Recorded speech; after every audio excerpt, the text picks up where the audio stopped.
माध्यमातून मी मांडणार आहे. तर 1 ऑगस्ट 2024 सर्वोच्च न्यायालयाने जो निर्णय दिलेला आहे की अनुसूचित जातीचं उपवर्गीकरण करण्याचे अधिकार त्यांनी राज्य सरकारला दिलेले आहे. आता मुळात आम्हाला असं या ठिकाणी म्हणायचं की सुप्रीम कोर्टाने जो काही निर्णय दिलेला आहे आरक्षणाचं उपवर्गीकरण करा, हे काय ऐच्छिक निर्णय आहे, तो काही शासनावर बंधनकारक निर्णय नाही आहे. तरी राज्याच्या मुख्यमंत्र्यांना एवढी घाई लागलेली आहे की उपवर्गीकरण करायचे आम्हाला, अशा पद्धतीची भाषा वापरून महाराष्ट्रामध्ये मुख्यमंत्र्यांनीच वादन पेटवलेलं आहे.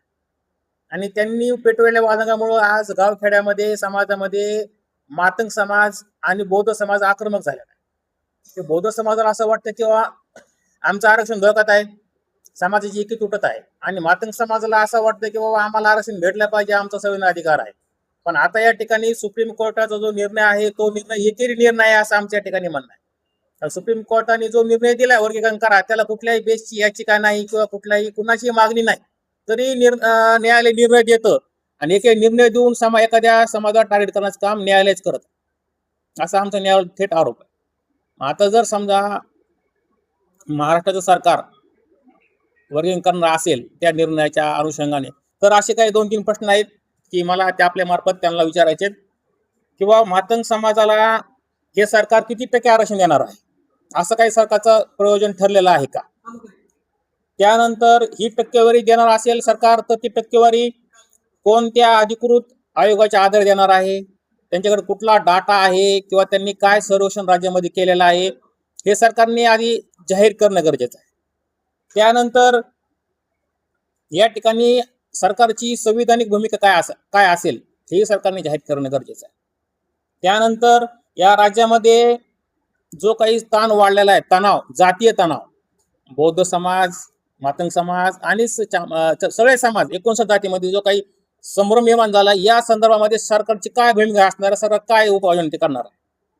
त्यानंतर महत्वाचा प्रश्न असा आहे की अस्पृश्य जाती, की भारतीय संविधानाने 341 नुसार ज्या काही अस्पृश्य जाती ठरवल्या 59, या जातींचं वर्गीकरण करता येतं का, हे सरकारला बघणं गरजेचं आहे. न्यायालयाने निर्णय दिला म्हणजे काय सहज करा असं काय प्रकार नाही, मग वर्गीकरण करता येते का नाही ही समीक्षा होणं गरजेचं आहे. त्यानंतर सरकारने जसा एसटीचा निर्णय दिलेला आहे त्याच पद्धतीने आमचं म्हणणं आहे की बाबा एसटीचं वर्गीकरण, ओबीसीचं वर्गीकरण आणि ओपनचं वर्गीकरण, या वर्गीकरणाबाबत सरकारने निर्णय का दिलेला नाही, फक्त एससीचं वर्गीकरण करा असं सांगते न्यायालय, मग बाकीच्या आरक्षणाचं काय? ह्याचा अर्थ आम्हाला असं वाटतं की बाबा कदाचित या न्यायालयालाच हाताला धरून या देशाच्या सरकारला एससी जातच संपवून टाकायची, एससीचं आरक्षण संपवून टाकायचंय, अशी काहीतरी षडयंत्र आहे असं आमचं या ठिकाणी सरकार अशी आम्हाला भीती आहे. त्यानंतर या सगळ्या मागण्याच्या बाबतीमध्ये मुख्यमंत्री देवेंद्र फडणवीस यांनी एक शोधपत्रिका काढावी अशी आमची या प्रेसच्या माध्यमातून मागणी आहे, की शोधपत्रिका काढून त्यांनी या प्रश्नाची उत्तरं शोधपत्रिका आधी जाहीर करावेत, राज्यातल्या प्रत्येक व्यक्तीला ते सांगावं की आम्ही ही शोधपत्रिका काढलेली आहे, यामध्ये हे प्रश्नाची उत्तर आहेत, आम्ही अशाच्या पद्धतीने आरक्षण उपवर्गीकरण करणार आहेत. आज सरकार कुठली ठोस भूमिका, ठोस निर्णय जाहीर करत नाही, पण करणार आहे असं सांगून या ठिकाणी समाजामध्ये तेढ निर्माण करण्याचं काम राज्य सरकार करत आहे, आणि या सरकारच्या भूमिकेला आमचा ठाम विरोध आहे. सरकारने अशा पद्धतीची मोगम भूमिका घेऊन या राज्यामध्ये 59 जातीमध्ये संभ्रम, भांडण लावण्याचं काम सरकारने करू नये असं आमचं या ठिकाणी या प्रेसच्या माध्यमातून एक संवैधानिक मागणी आहे. त्यानंतर त्याच्या पुढे जाऊन आपण आणि आमचा पडलेला प्रश्न आहे की बाबा ही भूमिका आहे. राज्यामध्ये आज प्रत्येक जिल्ह्यात, तालुक्यात, गावामध्ये आंदोलन होते, आरक्षणाचं उपवर्गीकरण करा आणि करू नका. ह्या 2 विषय चालू आहेत. बौद्ध समाज रस्त्यावर आहे, मातंग समाज रस्त्यावर आहे. आता या समाजाला आवरणं गरजेचं आहे, आणि या दोघांच्या भाषेमधून महापुरुष डॉक्टर बाबासाहेब आंबेडकर, लोकशाहीर अण्णाभाऊ साठे आणि सर्वच महापुरुष यांच्या बाबतीमध्ये आक्षेपार्ह लोक बोलले जातात, सध्या बोलणं चालू आहे, हे कुठेतरी थांबलं पाहिजे. आरक्षणाचा वर्गीकरण हा एक संवैधानिक भाग आहे. नियमात असेल तर ते सरकार करील, नियमात नसेल तर ते रद्द होईल. ही लढाई आहे, आणि ही शासनाची लढाई, संवैधानिक लढाई ही होत राहील. पण त्याच्या पलीकडे जाऊन समाजामध्ये जे काही महापुरुषांच्या बाबतीमध्ये बोललं जातंय खालच्या पातळीवरती, भांडणं लागलेले आहेत, एकमेकाचे डोके फोडण्याची परिस्थिती निर्माण झालेली आहे, की ही परिस्थिती कुठेतरी थांबली पाहिजे. आणि 59 जातीमध्ये सगळ्या जनतेला आम्ही या ठिकाणी आवाहन करतो की बाबा आरक्षण उपवर्गीकरण हा जो मुद्दा आहे, या मुद्द्यावर बोलण्याची लायकी आपली नाही.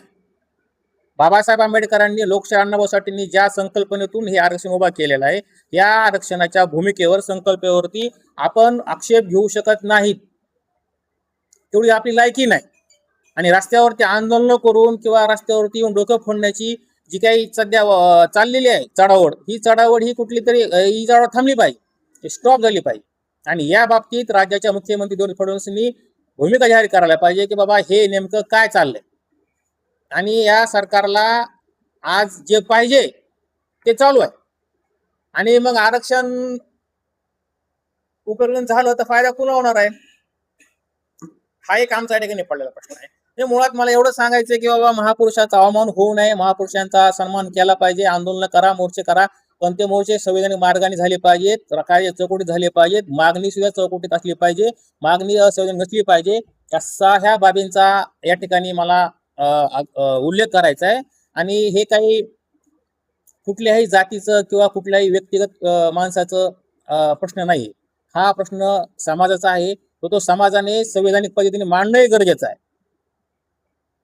तर अशी माझी इच्छा आहे आणि माझी मागणी आहे सरकारकडं. नाही तर मग काय होणार आहे की बाबा उद्याच्याला सरळ सरळ सरसगट आरक्षणाचं वर्गीकरण करावं सरकारने आणि त्यात शिवपत्रिका काढावी मुख्यमंत्र्यांनी, नाहीतर हा विषय त्यांनी स्टॉप करावा. आणि जे काही महापुरुषाबाबत जे काही सध्या चाललंय अवमेळ, त्या कायदेशीर त्यांच्यावर कारवाई करावी. मग तो व्यक्ती कुठल्या जातीचा असो, त्याला अधिकार बोलण्याचा नाही. आणि त्यांनी तो थांबलं पाहिजे, त्यांनी थोडा विचार केला पाहिजे. बाबासाहेब आंबेडकरांच्या बाबतीमध्ये खालीच्या पातळीवर जाऊन बोलणं किंवा काहीतरी आक्षेपार्थ टिप्पणी करणं ही अतिशय खेदाची गोष्ट आहे. या राज्यामध्ये हा सरकारने लावलेला खेळ आहे. आणि सरकारने जर हे नाही थांबवलं तर कदाचित आता जसं की समाज आंदोलन करतोय समाज, की जे समाजासाठीच हे देश बनलेला आहे आणि समाजासाठीच कायदे व्यवस्था आहे, थोडीच लोकांसाठी आहे. मग आता याच्यासाठी आम्हाला असं सांगावं लागेल की बाबा समाजाला जर कळत नसेल तर समाजाला कळण्यासाठी शासनाने काहीतरी उपाययोजना करायला पाहिजे. आणि शासन जर ते करणार नसेल तर मग या राज्यात देशामध्ये उद्रेक हा नावाचा प्रकार आहे, तो मोठ्या प्रमाणात होऊ शकतो. आणि या ठिकाणी महापुरुषांचं, समाजाचं, तुमचं, आमचं सगळ्याचं या ठिकाणी पानिपत होणार काही दिवसामध्ये, हे निश्चित आहे. आणि या सगळ्या गोष्टीसाठी एक संघटना म्हणून, एक जबाबदार नागरिक म्हणून आम्ही आमच्या पद्धतीने या शासनाला, न्याय व्यवस्थेला प्रश्न विचारणार आणि लोकशाही मार्गाने आम्ही लढा या ठिकाणी उभा करणार, असं या ठिकाणी मी प्रेसमधून आपल्या समोर मी जाहीर करतो. आणि मुख्यमंत्र्यांना पुन्हा एकदा आवाहन मी या ठिकाणी करतो किंवा त्यांनी श्वेतपत्रिका काढावी आणि आरक्षणाच्या भूमिकेबद्दल त्यांनी जे काही आता प्रश्न मी तुम्हाला मांडले त्या प्रश्नाबाबत त्यांनी श्वेतपत्रिकेमध्ये नमूद करून राज्यातल्या प्रत्येक घटकाला त्यांनी सांगावं की आम्ही अशी आमची भूमिका आहे आणि या ठिकाणी कुणी भांडणं करू नये, कुणी महापुरुषांना काही खालीवरी बोलू नये. आणि ह्या बाबतीमध्ये तुम्ही सगळ्यांनी मिळून एक आमचा मेसेज एक प्रखरपणे मुख्यमंत्र्यांपर्यंत कसा जाईल याची खबरदारी घ्यावी, अशी मी या ठिकाणी आपल्याला विनंती करतो आणि थांबतो. जातींमध्ये आपसात कटुता वाढू नये यासाठी संघटना म्हणून तुम्ही काय सरकारला आवाहन केलं हे ठीक आहे, संघटना म्हणून तुम्ही काय भूमिका काय काय प्रयत्न करता? संघटना म्हणून आमची भूमिका आम्ही सगळ्याला सांगतो की बाबा हा जो वर्गीकरणाचा विषय आहे तो विषय तुम्ही आम्ही म्हणून होणार नाही, हा विषय शासनाचा आहे, न्यायालयाचा आहे. तर त्या ठिकाणी आपण रीट दाखल करू न्यायालयामध्ये. जर समजा आम्हाला वाटते भेटलं पाहिजे, तुम्हाला वाटते भेटलं नाही पाहिजे, ज्याला वाटते त्यांनी रीट दाखल करावी शासनाच्या, म्हणजे आपण त्या पद्धतीने समाज म्हणून एक ग्रुप म्हणून आपण न्यायालयात रीट दाखल करू आणि भांडू. हा रस्त्यावरची लढाई नाही ही, कोणाच्या पोटापाण्याचा प्रश्न नाहीये. हा जो लढा आहे हा लढा एक जातीय लढा निर्माण शासनाने केलेला आहे. ही भूमिका आम्ही समाजामध्ये आता उद्यापासून जनजागृतीच्या माध्यमातून लोकांपर्यंत आम्ही पोहोचू आणि लोकांना जागे करण्याचा 100% आम्ही प्रयत्न करू.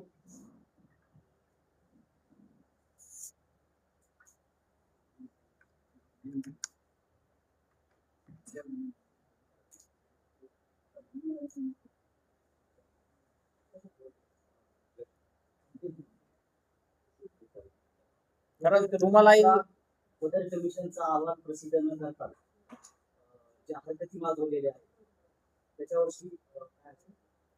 सर मुळात बदल समितीच बकवास आहे. बदल समितीचा उल्लेखच या ठिकाणी करू नये असं मला वाटतं. कारण बदल समिती ही कुठलाही त्याला बेस नाही. मुख्यमंत्र्यांनी बदल समिती स्थापन केली, त्याचा अहवाल मागविले, ते अहवाल जनतेत आणि त्यांनी जाहीर केलेले नाहीत. त्याच्यावर लक्षात येत आपल्याला असं येतं की मुख्यमंत्र्यांनाच काहीतरी पांढराच्यात करायचंय आणि काहीतरी करून आमची वाट लावायची. बदल समिती बरखास्त करावी, बदल समितीचा उल्लेखच कुठं करू नये. बदल समिती ही केवळ समिती आहे, ती कुठलाही आयोग नाही किंवा त्याला कुठलाही अधिकार नाही असं आम्हाला वाटतं. आम्ही भेटलो ना, आम्ही मुख्यमंत्र्यांना भेटलो. आम्ही मुंबईमध्ये पत्रकार परिषद घेऊन मागच्या 1.5 महिन्यापूर्वी आम्ही जाहीर केलेलं आहे की ही जी काही प्रक्रिया चालू आहे राज्यात देशामध्ये, ह्याच्यामध्ये राष्ट्रपतीने हस्तक्षेप करावा डायरेक्ट. कारण ही जे काही हे आहे ना केंद्रीय आहे, कुठेतरी मुख्यमंत्री अधिकार नाही हा की कुणी आरक्षणाचं काहीतरी करा. ह्याच्यामध्ये राष्ट्रपती अधिकार आहे. न्यायालयाने चुकीचा निर्णय दिलाय, ही आमची या ठिकाणी मागणी आहे आणि त्या निर्णयावरती राष्ट्रपतीला अधिकार आहे. तो निर्णय रद्द करण्याचा अधिकार राष्ट्रपतींना नाही आणि त्यांनी तो रद्द करावा. आणि जर राष्ट्रपतीला वाटत नसेल समजा ही चुकीचं आहे बरोबर आहे, तर मग या देशातल्या लोकांची तुमची आमची खंत आहे की राष्ट्रपती सुद्धा या ठिकाणी आम्हाला असं आता बोलायचं नाही, पण बोलावं लागेल आम्हाला राष्ट्रपती विरोधामध्ये सुद्धा उद्या काही दिवसानंतर. आमची भूमिका ठरलेली आहे. आम्ही राष्ट्रपतीला निवेदन दिलेलं आहे किंवा तुम्ही हस्तक्षेप घ्या, त्याच्यात करा. न्यायालयाने जो निर्णय दिलाय तो अस्पृश्य जातींचे विभाजन करण्याचा निर्णय न्यायालयाला देता येत नाही, त्यांनी तो दिलाय. आता ह्याच्यात समीक्षा करा, ह्याचा पूर्णावलोकन करा आणि तो निर्णय रद्द करा असे आम्ही राष्ट्रपती ऑलरेडी निवेदन दिलेलं आहे. म्हणून आम्ही संघटना म्हणून आम्ही या ह्याच्यामध्ये मोर्चात सहभागी डायरेक्ट होत नाहीत. समाजाला वाटतं की आम्ही एकत्र काय बघा समाजाचे काही टवळके 10-5 लोक घेऊन आम्ही समाज येत आम्ही आंदोलन करू, ही भूमिका जी आहे ना ही चुकीची आहे. समाजाने आंदोलन करावेत, पण मुद्दा कुठला असला पाहिजे, संवैधानिक. आता ही मला सांगा, तुमची आमची लढाई नाहीच आहे आणि राज्याची बी नाही. ही लढाई राष्ट्रपती सुप्रीम न्यायालय या ठिकाणची लढाई आहे आणि तिथं जाऊन हे बोललं पाहिजे. मग कुणीतरी बोललं पाहिजे ना. मुख्यमंत्र्यांनी सुद्धा तिथं जाऊन सांगितलं पाहिजे राष्ट्रपतींना की राष्ट्रपती महोदय असं असं आहे, आम्हाला असं तर वाटतंय, तुम्ही याच्यात हस्तक्षेप करावा. मुख्यमंत्री आम्हाला गोळ्या घालतो इकडं काय की बाबा मी करतो काय करतो, मग उत्तर जाहीर करणार, शोधपत्रिका काढतो आधी आणि शोधपत्रिकेमध्ये सांगून दे की बाबा आम्ही आमचा असा ठरला डाटा आहे, आम्ही असं आम्ही करू. पण काहीच करत नाही, नुसतं मातंग समाज बौद्धावर घालायचा, बौद्ध समाज मातंगावर घालायचा, चांभार समाज ह्याच्यावर घालायचा. त्याच्यामुळे काय व्हायला लागलं की जे काही गावाकडलं गरीब समाज आहे ह्याच्यामध्ये भयंकर आज तेढ निर्माण झालेला आहे. आता काही दिवसानंतर मी तर म्हणतो आता डोके फुटले, काल परवा उद्या परवा खून होतील. ह्याला जबाबदार कोण? का संघटना म्हणून आम्ही आता 20 वर्ष चळवळ चालवतो म्हणजे आम्ही जाऊन रस्ते उतरलं पाहिजे का आता डोके फोडायला लोकांचे? मातंग समाज आमचा छोटा भाऊ आहे, चांभार समाज आमचा भाऊच आहे आणि सगळेच आमचे भाऊ आहेत, भाऊकीचे आमची सगळी. पण आता काय करा, आम्ही काय भांडण करायचे का सगळ्यांसमोर? नाही करू शकत ना.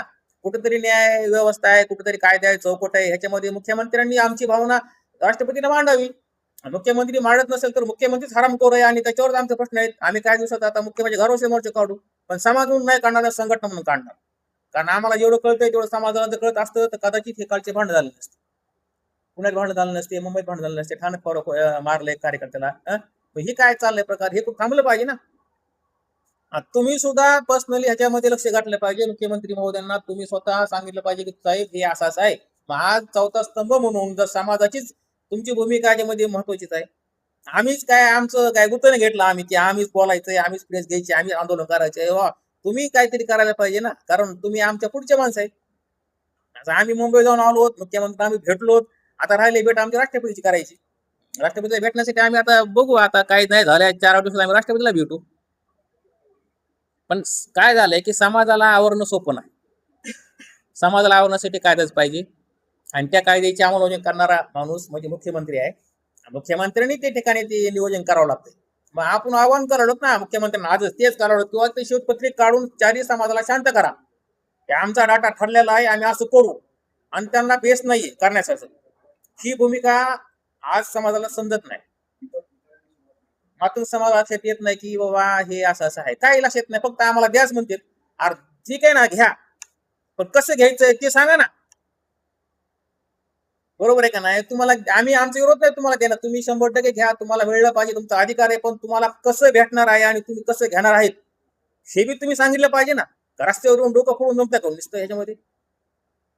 आता एक बौद्ध समाज, मी एक समाजातला घटक आहे म्हणून मी बोलतो किंवा बौद्ध समाजातील लोकांना माझं आव्हान आहे की बाबा विरोध करू नका मातंग समाजाला. एक घ्यायचे मागतेत ना, तुम्ही त्यांना सांगा ना द्या, पण ह्याचे उत्तर आम्हाला आधी द्या. शिवपत्रिका काढा, शासनाने ती काढावी, तरच हे वाद थांबू शकतो. आणि आरक्षण उपवर्गीकरण हा लढा जो आहे ना तो चाललेला राज्यामध्ये वेगळा आहे, तो थांबला पाहिजे. आमची भूमिका आहे, आमच्या भूमिका तुमची भूमिका जोडा, आणि ही तुमची भूमिका जोडून न्यायालय चौकटीतच तुम्ही उद्याच्याला हा मुद्दा मांडा.